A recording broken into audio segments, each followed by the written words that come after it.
बडा दशैंमा सामाजिक सद्भावको सन्देश। राजा खानबिङ वुमेन संस्थाद्वारा फलफुल पानी वितरण।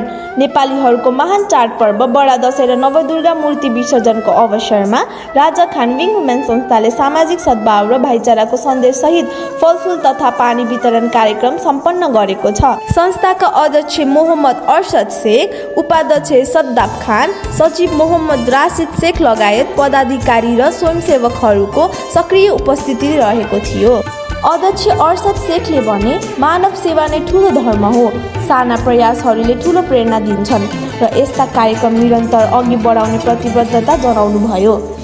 कार्यक्रममा नन्दनी सिंह, कृष्णा गुप्ता, हिमा सुनार, प्रज्वल भण्डारी, नन्दिता सुनार, रोहन गिरी, सुशान्त र निरा ठकुरी लगायत युवाहरूको सक्रिय सहभागिता थियो। सहभागीहरूको भनाइमा यस्ता समाजसेवी कार्यले धार्मिक सांस्कृतिक उत्सव मात्र होइन, सम्पूर्ण समाजलाई एकताको डोरीमा बाँध्छ।